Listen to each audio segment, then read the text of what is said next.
At this point, you bitches are evil. Like, actually clinically unwell in the head. And the scariest part about all of this is you're not even subtle about it, because what happened in Minneapolis this weekend is beyond fucking disturbing. To put it plainly, ICE agents publicly executed a man in broad daylight. And if hearing that didn't send shivers down your spine, let me try relaying this information to you in a different way. ICE agents publicly executed a man. And have there been any repercussions thus far? You guessed it, no. Hi everyone, if you're new, welcome. If you're not new, you know what fucking time it is, bitch. It's time for the Daily Scream. A 37-year-old man named Alex Pretti, who was a US citizen with no criminal record, an ICU nurse, took care of veterans, cared for and loved people, was in Minneapolis at a protest recording ICE agents on his phone. That was all it took. The agents proceeded to shove him, pepper spray him, then drag him into the street, and while he was pinned down on the ground, surrounded by ICE agents, being repeatedly hit with a pepper spray canister, an ICE agent removed a firearm from Pretti's waistband. Then, those same ICE agents shot him, not once, not twice, but 10 times in under 5 seconds. They had him surrounded, pinned down to the ground, and had already removed his legal firearm. This is a diagram of what that scene looked like. That's not defense. That's a fucking firing squad on a helpless man. But then our government gets on TV and they're like, he arrived to massacre law enforcement. Bitch, where? Because the videos show him doing exactly one thing, and that's him existing with his phone, helping other protesters. Video evidence shows a step-by-step of the entire encounter between Pretti and the ICE agents. They literally had him detained and surrounded, and now he's dead because a group of ICE agents decided to empty their clips into him. And let's be real, you don't just miraculously wake up one day and become a person who's capable of unloading all of your ammunition into a man who's already pinned down on the ground. That requires moral rot. That requires you to be fucking evil, to want power, to feel powerful in that fuck-ass uniform. But they want us to trust them? Yeah, no. You ICE agents are fucking dangerous. Not because you executed a man, but because it's become increasingly evident that you would much rather kill someone first and then explain later. We see you. We all saw what happened. And you're not fooling anybody. You are evil. Well, happy Monday. Cat tax. This is Abby. Oh, she's ready to go explore. And that's Teak. Hi, Teak. Say hello. Let's see. Happy Monday, I guess. Well, yeah, the glasses came off. So I do that frequently, I think. A couple things to say. I haven't really known how to talk about some of this. It's just been, I've been listening. I've been keeping my ears open and my eyes open and watching and hearing. And so clearly we all know Alex Pretti has been executed on the city streets for merely being there. And if anybody wants to come into my comments and say, oh no, he was wielding a gun. He wasn't. You clearly haven't watched the video. And the videos, because there's at least 3 that I've seen, and there's 2 that are crystal clear. He never once had a gun in his hand. Not once. And he did not approach ICE agents. ICE agents approached him. This was an instigated event, and it was all instigated by ICE agents. And it's inexcusable. So don't come into my comments trying to act like you know something, because you don't. Okay, so that being said, what do I want to talk about? I've seen a couple creators who are black, and they say, this is why we stayed at home. They are correct. Now, there's black people at the protests. There's black people who are out there who are also being, okay, yes. But the sentiment is that they're tired of putting their neck out on the line all the time because they've been telling us for hundreds of years now that we just kill them if they give any pushback. And they don't want to keep dying because now this should be everybody's responsibility, right? And it is everybody's responsibility. So there's some that are kind of like, this is why we stayed at home. This is why we stayed at home. And it is true, because now we're in an uproar. Now we're in an uproar. Now we're all mad because when it happened to somebody who wasn't quite like me, I could feel indignant and, oh, that's terrible.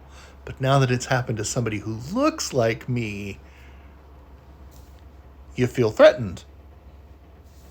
And this is why they say what they're saying when they say that's why we stay at home.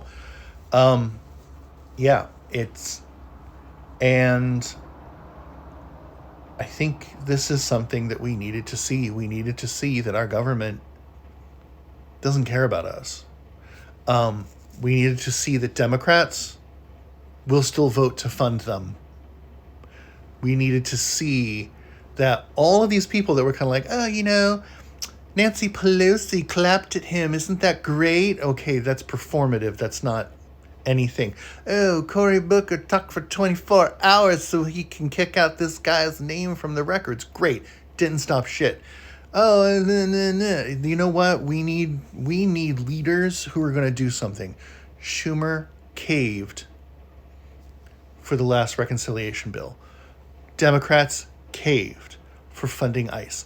Democrats who are in office, who are paid, who are part of the corporate American democracy will cave and they will side with Trump because they want their money.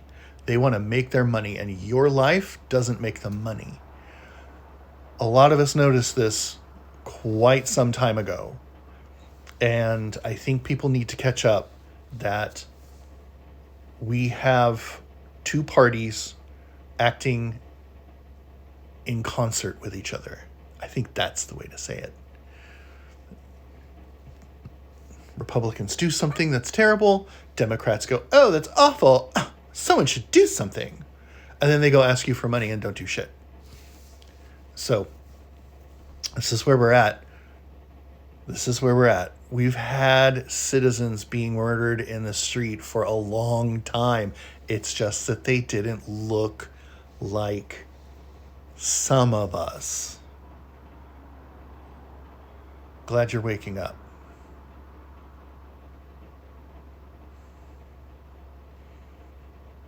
I don't know what else to say. I'm glad we're just waking up. This needs to stop. Now, the other thing that I'd like to say is there have been a number of times I've tried to post comments on somebody's video and TikTok won't let me do it. Oh, no, can't do it. Nope. And then when I turn on my screen recording, suddenly I can do it. It's been more than once. So this isn't just a one-off. And there was a video about, well, it wasn't a video, it was a collection of photographs. Oh, these are the photographs for the week. And, these are the major headline photographs around the world for the week. And they're showing a bunch of stuff. And people in the comments are kind of like, you guys didn't put a picture of Alex Pretti. You guys didn't put a picture of the assassination, the slaughter of Alex Pretti. And I went and found the video and did a screen capture before he was shot. I felt we should probably include a photograph of the event in some way that isn't the actual event. And it is refusing to let me post that as a comment, which I guess is a good thing. But yeah, there's something being censored on here, and it's pretty bad. It's insidious. And it needs to stop. We need to figure out a way. I think we're all in trouble. Okay, just saying. But anyway, I hope everyone is safe. I hope everyone is doing what they feel they need to do to feel safe and make themselves safe, or to be heard and make their voices heard. I think I'm going to leave it at that. You guys have a great day. Watch closely, because this is who Alex Pretti was. March 30th, 1947, December 10th, 2024. Today we remember that freedom is not free. We have to work at it, nurture it, protect it, and even sacrifice for it. May we never forget and always remember our brothers and sisters who have served, so that we may enjoy the gift of freedom. So in this moment, we remember and give thanks for their dedication and selfless service to our nation in the cause of our freedom. In this solemn hour, we render them our honor and our gratitude.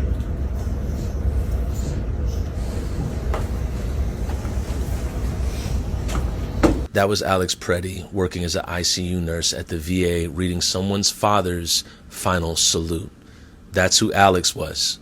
He worked as an ICU nurse at the VA. And as we watch the attempted character assassination of Alex Pretti rolled out by the Trump administration, by Stephen Miller, by anyone else that's trying to uphold the institution of ICE, understand that's all that it is. It is an attempted character assassination of a man who is not only good, but somebody that people stand 10 toes down on for his character. I asked the person if I could use this video for this video, and they said, yes, please do not let them destroy his character. And I am absolutely no stranger to watching attempted character assassinations take place. As I am in Minneapolis, we watched the same thing happen with Philando Castile, George Floyd, Terrence Franklin, Amir Locke, and now Renee Good, and now Alex Pretti. And if we just take a moment to look at Alex Pretti in his final moments in the video that we all saw from multiple different angles, he was just looking out for his community. He was doing what many of us have done, would do, and plan on doing in the future. He was just looking out for his community. He was filming, he was observing, and then he was publicly executed. And there is not a singular plausible reality that this institution of law enforcement or Trump administration can stand on to convince people otherwise. And for those that believe otherwise, understand that your fealty to an administration carrying out public executions and then victim blaming the dead is essentially blind loyalty to an administration that would attempt to assassinate your character if ever your life were taken by ICE. But go back to the beginning of the video of Alex reading the final salute for that veteran. He was the ICU nurse for that veteran.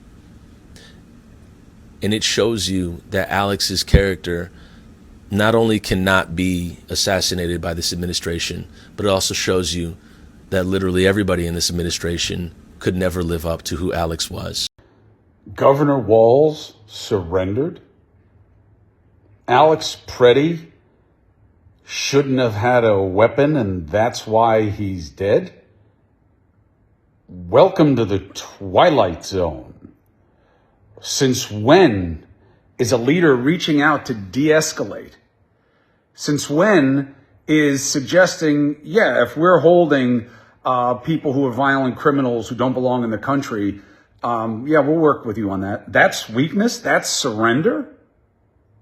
Hello, crazy fringe. Oh, well, if he didn't have the gun, who brings a gun to the protest? A lot of you people bring them. Oh, yeah, but, he may have come at him with that gun. Says who? Says who? And then the left, don't infringe on our right to a Second Amendment. This is crazy. When you can twist anything that's going on just for advantage, you've lost what's right and wrong in favor of just what's better for right and left in the moment. Lean into what's right and wrong. Fuck right and left. What up, Nurse Gang? So this was a very emotional weekend. We were all mourning the death of Alex Pretti. Over the last few days since this happened, we've seen the media try to paint him as a villain, as a domestic terrorist. We've even seen some of our own fellow MAGA nurses saying he deserved it. He shouldn't have been there. He shouldn't have pulled a gun, etc., etc. Now we see a lot of, surprisingly, Republicans and people who are protecting our Second Amendment rights speaking out and saying this has gone too far. But what I want to post today is how we should be remembering someone who gave his life to trying to save others. We cannot let the media paint a narrative and try to convince us that we didn't see what we saw and that Alex Pretti deserved what happened to him. With a stroke of a button, boom, America has silenced everyone on TikTok from talking about Alex Pretti. But let's take a look at his legacy and what he really was about. Today we remember that freedom is not free. We have to work at it, nurture it, protect it, and even sacrifice for it.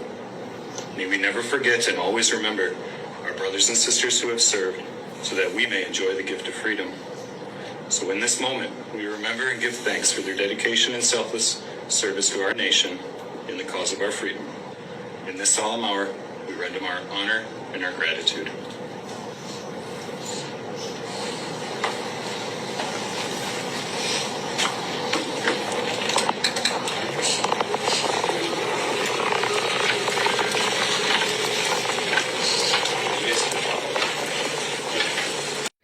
Alex's parents spoke out and said they don't want their son to be remembered the way the media is portraying him.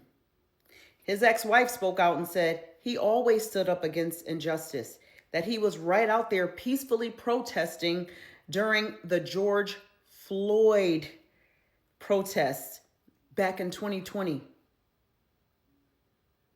We are not gonna let the media portray this nurse as a demon.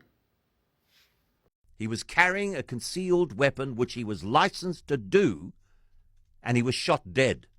Alex Pretti was no threat to those agents. Renee Good was no threat to the agents who shot her dead. The video evidence is clear. I've been really taken by what is happening in Minneapolis. I mean, it's civil war on the streets of the United States of America. And the latest one, the shooting dead of Alex Pretti, there's plenty of video of it available, and not one frame of the available video comes even close to justifying the construction that Christy No Empathy puts on that event. Now, I don't know whether Donald Trump and J.D. Vance and Kristi Noem and all of the other Republicans who are saying this is another case of domestic terrorism. You shouldn't go to a riot with a handgun. Well, it wasn't a riot. It was a protest. And the Americans are guaranteed under their Constitution the right to protest. They are also guaranteed the right to carry a weapon. And Alex Pretti had a license to carry a concealed weapon. And that weapon was concealed all of the time that he was in an interaction with the ICE agents. The right to bear arms is not an exclusively Republican belief. There are plenty of Democrats who believe that as well, but it's more of an article of faith for Republican Americans. So this man was doing what Republican Americans want the right to do. He was carrying a concealed weapon, which he was licensed to do, and he was shot dead. Alex Pretti was no threat to those agents. Renee Good was no threat to the agents who shot her dead. The video evidence is clear. If you still believe that these two brought their deaths upon themselves, I don't know how you live with yourself. I don't know how you justify to yourself that belief when the evidence suggests something 180 degrees opposite to what you believe. This is Cape Talk. Cape Talk. New video footage of the shooting in Minneapolis today by ICE agents clearly shows that the victim, Alex Pretti, did not have a weapon in his hands. Instead, had a camera and was recording the agents. In all the video footage obtained so far, it appears that Alex didn't even put his hands on any of the ICE agents. One man who was passing by in his vehicle was recording at the time and ended up capturing Alex being pushed off the road by this agent. And you can clearly see that Alex doesn't put his hands on the agent at all, and in fact is holding his cell phone and talking very calmly as he's being pushed off. In one video, we see Alex on the side of the road. He has his cell phone in his hand and he's recording these two women as they approach someone. Alex actually spots a vehicle coming, trying to pass, and he actually starts directing traffic. So this is Alex recording the women. They're over here speaking with someone. And when he sees the vehicle coming, he moves into the center of the road and flags the vehicle forward. As the vehicle begins to pass, something happens with the two women and an altercation starts, and he immediately gets his phone up and starts going over to record. He stays at a fairly safe distance, just recording the two women during the altercation. Once the ICE agents put their hands on the women, Alex sees that the situation has now escalated. He stops recording and he goes to the first woman. In the clip I'm about to show you, I slow it down so you can see everything step by step. Alex is clearly helping the first woman when the ICE agent steps in and shoves the second woman to the ground. Alex immediately steps in between them and tries to intervene, but the ICE agent starts spraying him with pepper spray. Alex puts his hand up and he's got his cell phone in one and he's wearing some type of white mitten. You can see him as he turns around to help the second woman who's now on the ground. He's trying to put his cell phone in his pocket to be able to assist her. He's assisting the first woman. The second woman is about to be shoved and he intervenes. He immediately gets sprayed with pepper spray, puts his hands up, turns around. He's trying to put his cell phone in his pocket and he's repeatedly being sprayed. Alex continues to try and assist the second woman. He's trying to get her up off the ground when the agents then take him, pull him off of her, and get him on the ground, and he's surrounded by agents. All three of these people have now been pepper sprayed, and they're really struggling, but he's still trying to help woman number 2 up. They haul him off of her and get him on the ground. He's down on his hands and knees, you'll see in a moment, and he's got his head covered with his hands. His hands are out in front of him, and you can clearly in another video see there is nothing in his hands at this point. Officers are surrounding him, and one officer in particular, this man, you can see in a moment, draw his weapon. This is the guy who noticed that he's carrying. He was licensed to carry, he had a permit, and he had a weapon on him, and this man gets the weapon out, walks away, and they shoot him. In this next clip, you can clearly see the agent approach Alex. He must have spotted the holstered weapon. He goes over, removes it. You see him walking away with it, and then Alex is shot. You can see Alex on the ground in the brown coat. He's got nothing in his hands, trying to cover his head. This is the agent who spots the holstered weapon. He reaches in to remove it, and you'll see him in a moment come out, and you can see the weapon. Alex, in the meantime, the whole time on the ground trying to protect his head. The officer then gets up and you can see the gun. Alex's friends, neighbors, and his family are now coming forward to say that he was a quiet protester. He wanted to make a difference in the world. He was an ICU nurse, and his family has even now released a statement. We are heartbroken, but also very angry. Alex was a kind-hearted soul who cared deeply for his family and friends, and also the American veterans whom he cared for as an ICU nurse at the Minneapolis VA hospital. Alex wanted to make a difference in this world. Unfortunately, he will not be with us to see his impact. I do not throw around the hero term lightly. However, his last thought and act was to protect a woman. The sickening lies told about our son by the administration are reprehensible and disgusting. Alex is clearly not holding a gun when attacked by Trump's murdering and cowardly ICE thugs. He has his phone in his right hand and his empty left hand is raised above his head while trying to protect the woman ICE just pushed down, all while being pepper sprayed. Please get the truth out about our son. He was a good man. Border Patrol also issued a statement. You can pause to read if you're interested. In response to what happened today, the mayor of Minneapolis is actually suing now Trump's administration. They've also filed for a restraining order. Alex Pretti was a 37-year-old man, American citizen, who lived in Minnesota and was a nurse, a first responder, who saved thousands, maybe hundreds of lives, way more than ICE has. And the United States is trying to deem this man as a domestic terrorist. Could you believe that? Could you believe loving your country so much that you want to fight against oppression? That you want to spread awareness, that you want to protest against evil. That same country that you love so much, that you fought for, is now claiming you as a domestic terrorist. What a sick fucking world we live in. The fact that our politicians, these influencers, are trying to come out here and deem this man as a dangerous domestic terrorist who is coming to harm hundreds of ICE agents and then was on a rampage. This man was executed. He was murdered in broad daylight, was pinned down by 8 ICE agents, had his gun taken away, and yet still shot in the back multiple times. Alex did not deserve this one bit. And the fact that there are some human beings justifying this man's death, somehow saying that he deserves this. Oh, we shouldn't have land protests. He shouldn't have going outside. Are we serious? I'm in disbelief, and it is sickening hearing some of this shit. I pray for Alex's soul. I really do, because this is disgusting. I have always owned my mistakes on here, and that's not going to change today. I think that the ICE agents who unalived Alex Pretti got it wrong.